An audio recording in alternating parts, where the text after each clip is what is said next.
Hello and welcome to another episode of Football Talk Podcast. My name is Ozzie and I'm your host for today's show. Even though I'll be speaking about match week 21, today is a special day. Well, for some teams, I guess, as it's transfer deadline day. So I will be discussing some of the deals that have been concluded earlier today. There have been a couple breaking news announcements regarding a couple of deals, which I will speak about later on during the show. But let's crack on in terms of our normal sort of scheduled episode, which is my review of match week 21. So the first game I'd like to speak about is West Ham versus Liverpool. So Liverpool back to winning form again, which is for me obviously fantastic to see. It was a great game, to be honest with you. Antonio kind of had the first chance on goal, I'd say, where he just hit it wide. So quite unlucky to do that.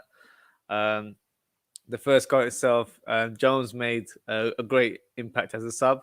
So if you watch the game, you probably see James Milner getting substituted, and he wasn't quite impressed with the selection from Klopp in terms of getting substituted. And ironically, 2 minutes later, Jones, who came on to replace him, made a straight impact, and they just had a little laugh between each other, which was quite funny to see. Good to see Trent back in form as well. So he presented a great pass to Shaqiri on the other side, left-hand side. And then he produced a great lofted pass to Mo Salah, who produced an exquisite first touch and neat finish as well with the outside of his foot. The third goal itself, for me, was my favorite goal, where great interchange between the two substitutes in Oxlade-Chamberlain and Firmino. And Firmino, false nine, and has an unselfish way of playing. Provided a great pass to Ginny, and he finished it in close range. So fantastic in terms of the way Liverpool were attacking. And Dawson got the consolation goal for Liverpool, which was a little bit unlucky, as I feel like we did enough to get the clean sheet throughout the game. But it's fantastic in terms of how we're playing in terms of our attack, because that's been our key issue, unfortunately. Most people would say that your defense has been an issue, which today we've actually rectified. So I'll speak about that later on in the show. But yeah, it's been great form in the last 2-3 weeks. Mo Salah has got his 20 goals of the season already. This is his fourth consecutive seasons getting 20 goals, which hasn't been done since Ian Rush in terms of Liverpool history. So for me, phenomenal player, someone I rate very highly. Don't think he gets enough respect, if I'm quite honest with you. But I guess everyone has their agenda in terms of the teams they support. So I feel like he deserves a lot more respect. So the next game is Man City versus Sheffield United. So the current leaders, who have been flying recently, but in terms of the scoreline, it's not a high scoring match here. But nevertheless, another win for the current leaders. That's 11 consecutive wins, which is just an amazing form produced by Man City right now. The goal itself was a nice, simple goal where Torres, who's really quick on the right-hand side, produced more or less a square on pass to Jesus, who I felt like miscontrolled that first, but did just about enough to kind of get that touch and finished it from close range. So yeah, not much to say regarding this match, but in terms of the current standings, they're still on top.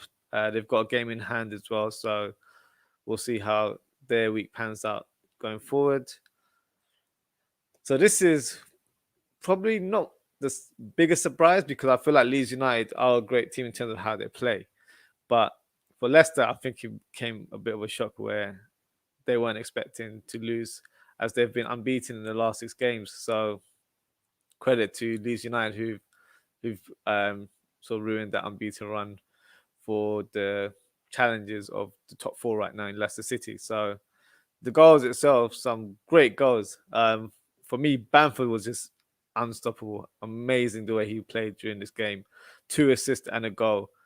Very unselfish, similar to Firmino in terms of that he plays for the team. He's a very team-oriented player. So yeah, I think deserves full credit. As I remember in the summer that a lot of Leeds fans were hoping that they would sign a lethal striker to replace him from the starting lineup, but for me, he's been one of their top performers and has been one of the most informed strikers in the Premier League. So credit where it's due, and he's been fantastic this season. Regarding the goals, Barnes, who's been fantastic as well, actually, for Leicester City, one of their star performers. Drives forward with the ball, has a quick 1-2 with Madison, and hits a shot. Probably not as powerful as he wanted to, but it was enough to kind of beat the goalkeeper in the end. Great response from Leeds United, who pretty much scored straight away afterwards, where Bamford produced a free ball to Dallas, and Dallas just finished the ball completely there. He's a decent player, Dallas. He can play in multiple positions, and he always seems to get a goal for the team. So fantastic player to have in your squad. But the goal was actually Bamford's left-footed shot that hit the top corner. What a phenomenal hit by Bamford. Probably one of my favorite goals of the week, to be honest with you. Great goal that was.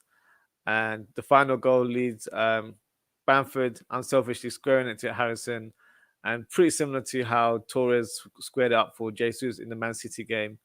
Did the same here for Harrison, who he finished it to clinch the win for Leeds United. So credit to Leeds United. Great win for them in terms of their standing in the league right now. Leicester it's a defeat, but they can maintain their good position in the league. So they're still fourth right now, just below Liverpool. So the race for top four continues. And the next team is another team that is trying to compete for the top four. It's Chelsea. So first win for their new manager in Tuchel. Made a lot of changes, to be fair, in terms of this team setup. So playing Hudson-Odoi as a right wing back, which is a position he's probably unfamiliar with, but he's trying to impress the new manager here, so he'll do what he needs to do in order to be in the team going forward. And it was Marcos Alonso's return to the starting lineup as well. Azpilicueta, who did play last week, is back in the team. And both of these guys scored some amazing goals, to be fair, especially Alonso, where he chested a ball and he volleyed it in top corner.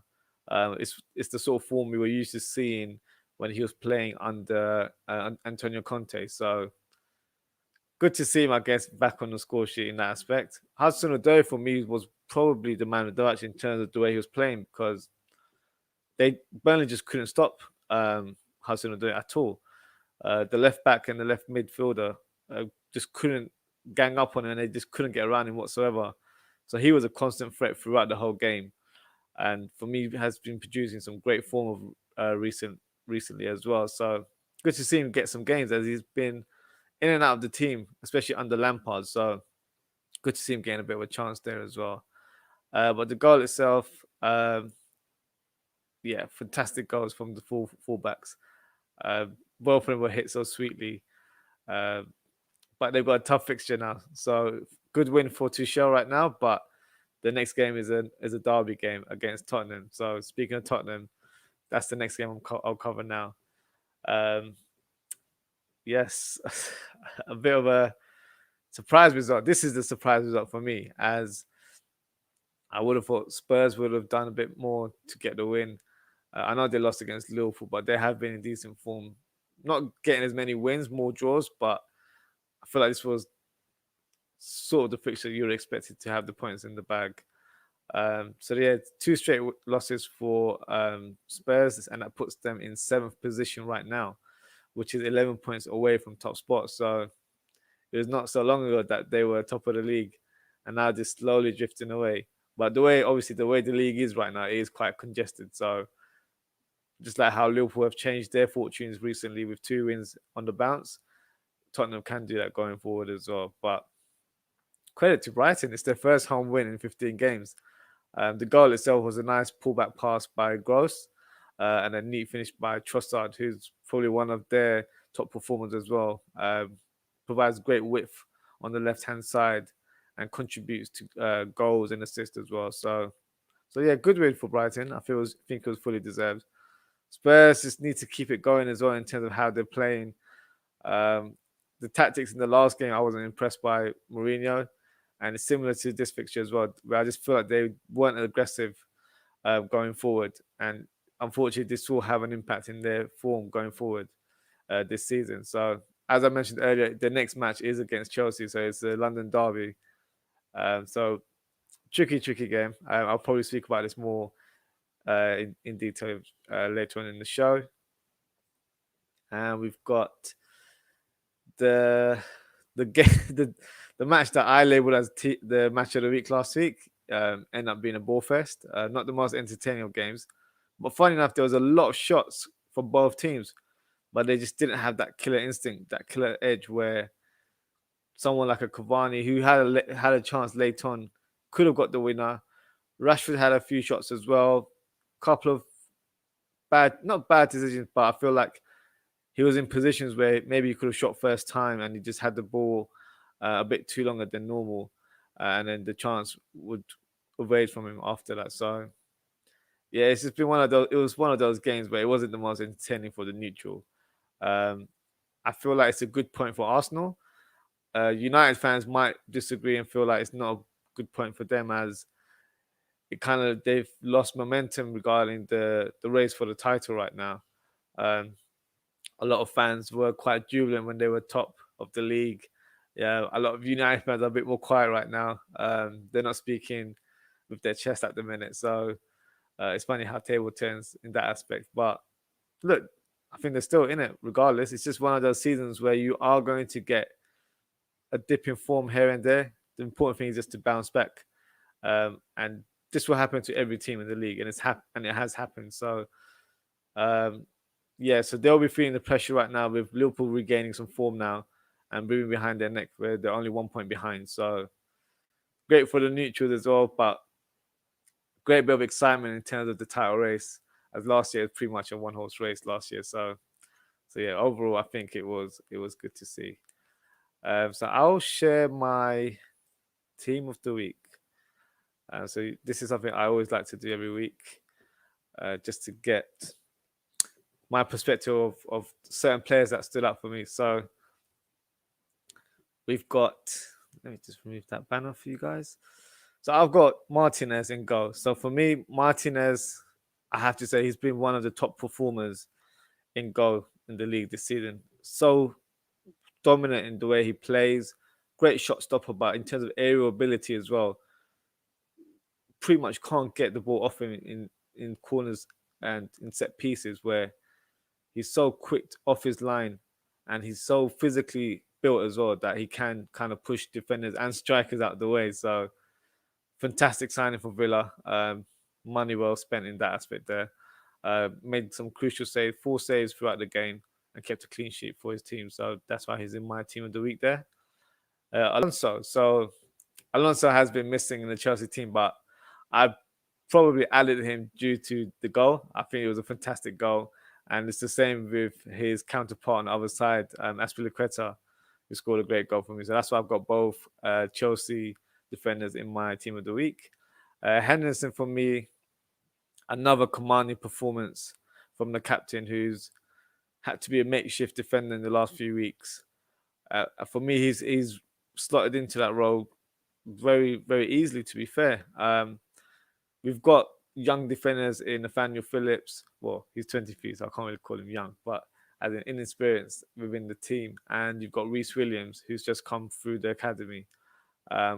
Decent prospects for the team, but they lack that ability on the ball, which we've missed with Van Dijk. So as amazing as a defender Van Dijk is, his passing ability was the key of setting up our attacks going forward as well. So with Henderson, because he has such great distribution, we feel like we kind of regained that in the last 2-3 weeks. So having him in defense has really helped in terms of how the team is set up.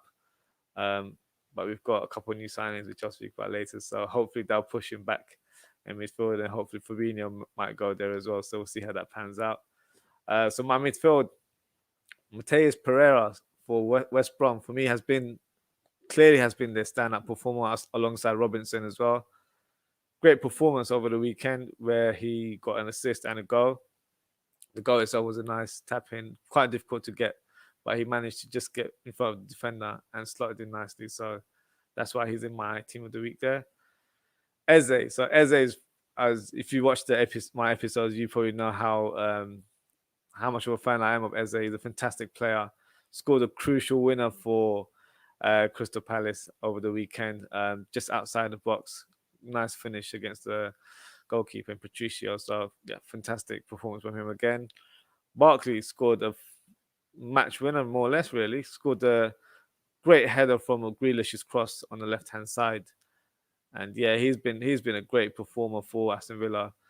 It's a player I think they should definitely try and keep on a permanent basis, as he's formed a great partnership with Grealish in the team, um, and he's a solid player. So that's why he's in my team of the week there. Hudson-Odoi, as I mentioned previously, my match analysis was a constant threat on the right hand side for Chelsea, and Burnley just couldn't handle him whatsoever. So that's why I've placed him in my team here as well. Wilson, the star of the show. Two goals in the second half to clinch the win for Newcastle there against Everton. So they weren't really expected to do much. And Steve Bruce has been under some severe criticism from his own fans. So it's good to see that he sort of bounced back, and the team actually produced a really good performance as well for him. So good to see him on the score sheet. Jamal Lewis, who was close to being in my team as well, had a great game as well. Provided the assist for the final goal there. So yeah, Wilson, good to see him on the score sheet again. 2 goals there. Bamford for me was probably the best player of the whole week.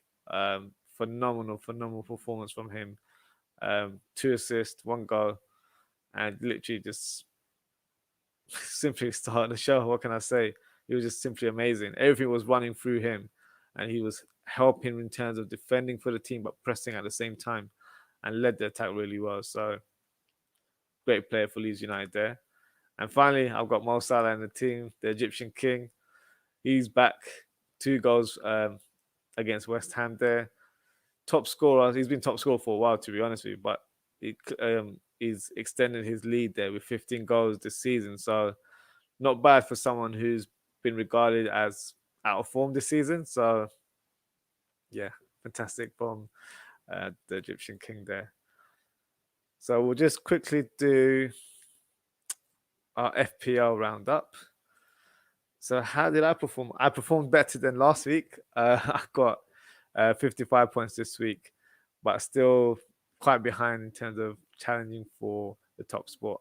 But there was one gentleman who had a fantastic week in Parijat Singh, who scored 87 points. So well done to you. I believe you're 4th in the league now as well. So you're notching up a lot of points as the time is going on. So well done to you. Fantastic performance in your fantasy football league there. So before we wrap up, I just wanted to speak a bit about the transfer deadline. So, this is always a time where I think fans of clubs and even the neutrals just want to see what kind of deals are happening. There's always some sort of crazy deals that happen last minute. So I'll just review some of the deals right now. Just having a look to see if there's any breaking news. Obviously, I can't share what I'm viewing right now, but just having a look now. So I think the main deal has to be the business that Liverpool conducted. So Liverpool signed 2 centre-backs today, which I'm pleased about because I've been saying this for almost a couple of months now. I think that we need some reinforcements. I'll be honest, I don't know too much about Ben Davies. So he's a centre-back that was signed from Preston, I believe for 2 million. Very sought after, actually. I believe Celtic were on the verge of doing a pre-contract agreement with him before we came knocking through the door. I've also heard Sheffield United were thinking of signing him as well. So there was a lot of interest for the young defender. 25 years old. He's made 250 appearances of his career. Left-footed, so a different style of defender that the current Liverpool team have right now. Very composed on the ball, has an elegant style of play, good pass off the ball, which for us is fantastic. We need that sort of defender as well. Yeah, I'm excited to see him play, to be honest with you. I haven't seen much of him, so I'm hoping to see him in action in the next couple of weeks. Might be too soon to kind of put him in the next fixture, which is against Brighton, but you never know. It depends on his fitness. In it might be worth giving a try. But I think we'll probably see him starting maybe in the next couple of weeks. And the second signing that has just been confirmed not so long ago is the signing of Turkish defender Ozan Kabak from Schalke. So this was actually a player that Liverpool were linked with last summer. Um, but I believe Schalke were asking for 40 million or close to that figure at the time. So it was something that Liverpool couldn't finance and weren't willing to pay, which kind of helps us in this situation right now where we've got him on loan for the rest of the season. I believe we've paid 1 million as a loan fee with an extra 500k based on his performances within the league and the Champions League. Young defender, I believe he's 20 years old now, playing for Schalke, where unfortunately they're having a very bad run in the league.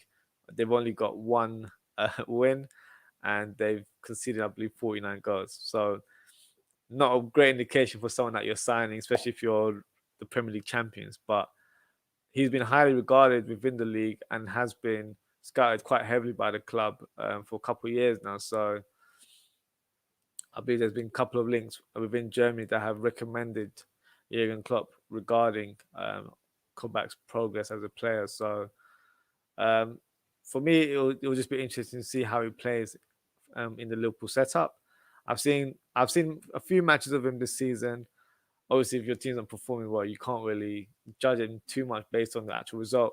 But aggressive defender, very strong in the air, so that's a plus point for Liverpool there, and can play the ball quite nicely as well. So, and it predominantly plays on the right hand side of the central defense.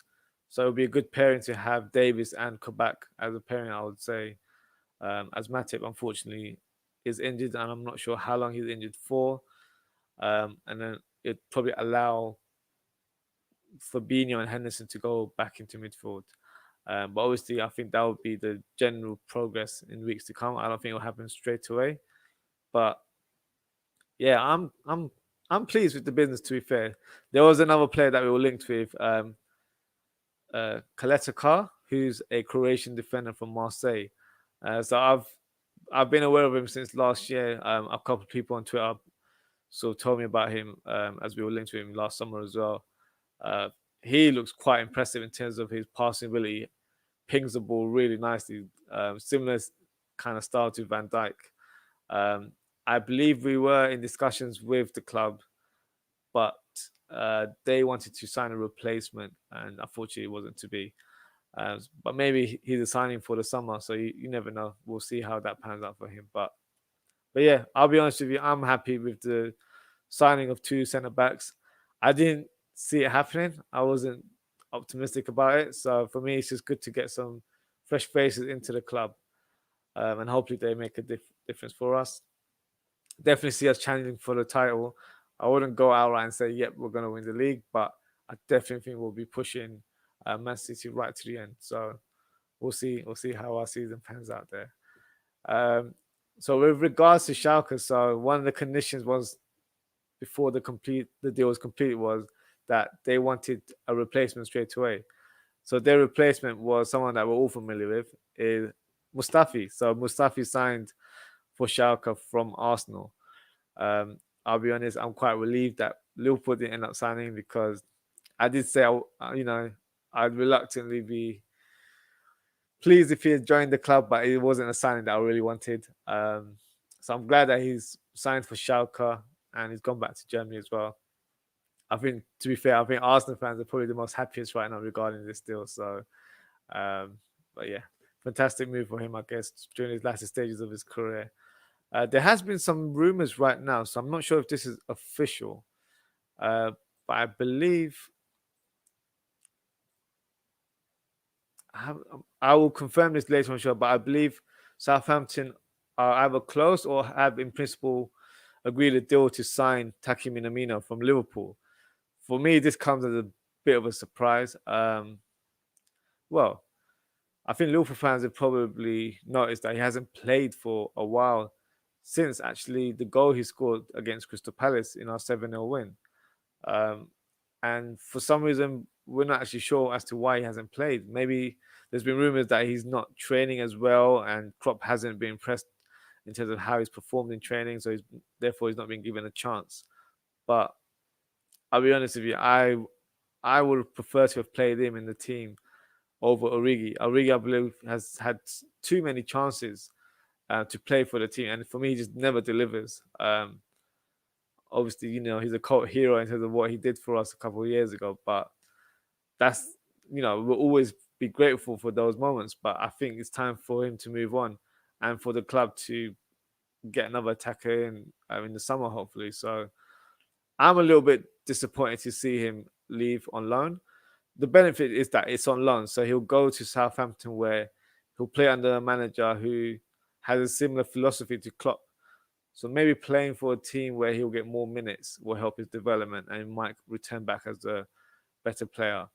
But I would have really have liked to have seen him play for Liverpool this season and got more game time as well. So yeah, I'm a little bit disappointed with that one, but I believe that is a concrete deal now. So I will keep you guys posted as I get some more news. So another signing that was concluded earlier today was West Brom signing Maitland-Niles on loan from Arsenal.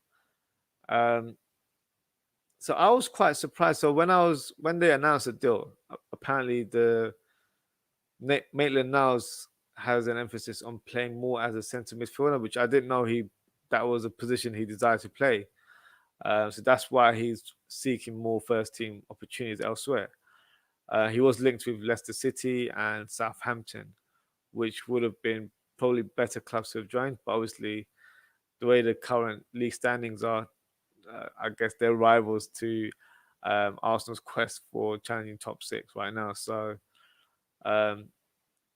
yeah, me personally, I'll be brutally honest, I don't think West Brom was the team for him to go to.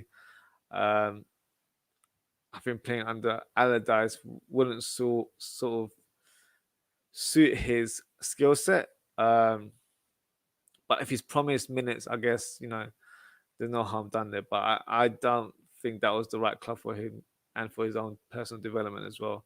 But I guess he's probably got one eye on getting into the England national team squad for the Euros.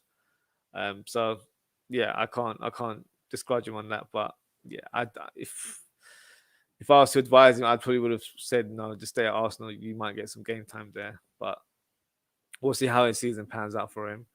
Another youngster from Arsenal that's been loaned out is Newcastle's has signed Joe Willock. So Willock hasn't really been given much of a chance this year. I do remember him last year scoring a couple of goals during their League Cup campaign. Good player, box to box, has a good left foot on him, can shoot from distance as well. This is probably a great opportunity to play in a Newcastle team where he'll offer something different from midfield. So a lot of their midfielders are quite similar in terms of Longstaff, well, the two brothers, I guess, and John Joe Shelby as well, who likes to play more deeper nowadays.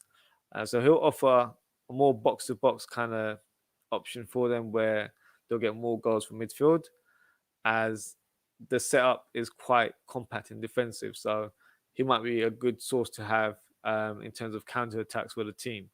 So I think this is a good move for him. I'm not sure how Newcastle fans feel about this. So if you're a Newcastle fan, I'd love to hear from you in the comments in terms of how you feel about this move. But I think for the player, it's good for his development. It's only a loan deal as well. So we'll see how that goes for him. Another one for me, I'm not too aware of this player, is Moises Caicedo. Hopefully I pronounced his name correctly there. So Brighton have signed this young player from Ecuador. So he was a player that was quite heavily linked with Manchester United, actually. So that's when I was first aware of him. And I've heard Tim Vickery also say that he's a top player. If he was Brazilian, he'd probably have an extra O into the final transfer fee there. That's how much he rates him. So the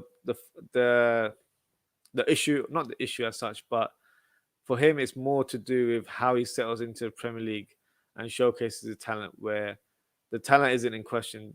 They rate him very highly in South America. So an exciting prospect for Brighton. Probably bought for the future, if I'm honest with you. But hopefully he settles in and we'll get to see him in action and see how he plays for his new team. We've also got a move from one Premier League team to another team in Europe. So Galatasaray have signed DeAndre Yedlin from Newcastle. So a good move for Yedlin, I'd say. He's been in the Premier League for quite a number of years now. I remember he signed for Spurs, I believe, and then went on to Sunderland and then Newcastle as well. So probably a good move for him, where he experiences a different culture, a different lifestyle, and a different league in general. So a good move for him. I guess it's a good move for Newcastle, where probably they can recruit someone else further down the line. Um, Came out of nowhere. I wasn't really expecting this deal to happen, but yeah, I think it's a good move for the player in general. Um, so this I is not an official. So I don't know what's happening with this story now. So I will have a look whilst I'm still on air. Obviously, I can't share my screen because of copyright issues, but so I believe Fulham and Everton have agreed a fee for Bournemouth's Joshua King, who's been linked with a number of moves since last summer. To be fair, um, it's interesting who he picks because he did live. He was brought up through the ranks in Manchester for Manchester United, so he may prefer a move up north at Everton, where obviously a bit more stable in terms of their position in the league and what they're offering um, with possible European football next year as well. And Fulham, good team as well, but fighting for relegation. So it seems like the easy choice would be for him to join Everton. But at this stage, I'm trying to find out if I can get any news on it right now. It doesn't seem like there's been much development regarding it. So surely it's worth something for us to have a look on our social media platforms. But as a let's have a look. So yeah, there hasn't been any other further deals at the minute. They've officially announced Maitland-Niles as well. Jesse Lingard got his move to West Ham the other day, which is a fantastic move for him. Yeah, this doesn't seem too much. They're both still trying at the minute. So I do know um, Fulham were linked to another striker um, from France, French team Bordeaux, striker named Major.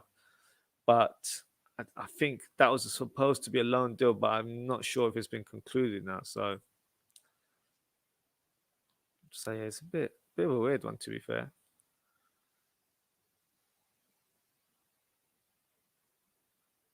Okay, so it's also just been announced that Matip is actually out for the whole season. So that's breaking news for me right now.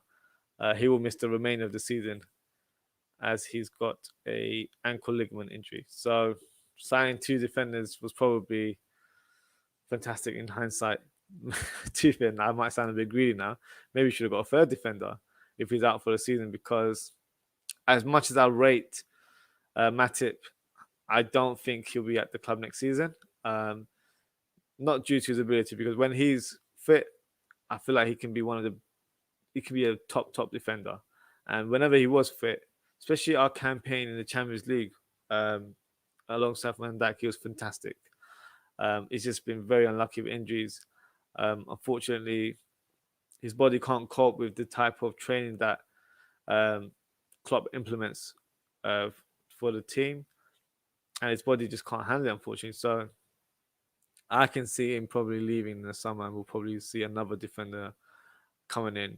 Remains to be who remains to be seen who that is because it could be Upamecano. We've been, Liverpool been linked to all kinds of defenders, even the guy I mentioned earlier on, Coletta Carr. So um, yeah, we'll see how that pans out. But just before I sign, I'm just going to check to see if there's any deals that we can speak about. I don't believe there is, but as the deadline's passed now, you will get some announcements. So the Southampton have submitted a deal sheet to the Premier League, so it's not officially a done deal, but it looks like it should pass and be concluded for tonight. So yeah, so that's my sort of transfer roundup there. We can quickly preview match week 22. So it's Tottenham versus Chelsea. So this is definitely the standout match for me, and I think for everyone else as well. Tottenham versus Chelsea. For me,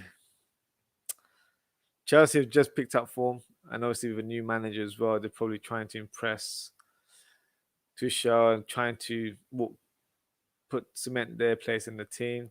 Tottenham have lost against Liverpool and Brighton, and Harry Kane is out as well, so having issues scoring there.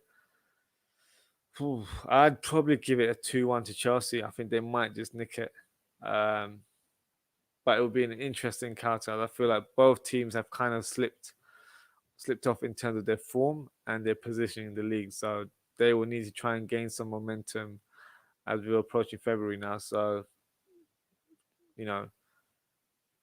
quite a few games left now, just past the halfway mark. So this is the time to try and get as many points. Games will be coming in thick and fast with the Champions League and the Europa League returning very soon. So yeah, I feel like it's an important match for both teams. So we'll see how that goes for the two London teams there. But yeah, so that wraps us up for today. So please don't forget to like, comment, and subscribe. We will be back for another episode later this week. So if you don't follow me on social media, you can follow me on Twitter at OzzieFTP, or you can follow me on Instagram at Ozzie.ftp. And I'll keep you in loop regarding the next episode or any new content that we've got going on in the next coming weeks. So yeah, that wraps us up for today.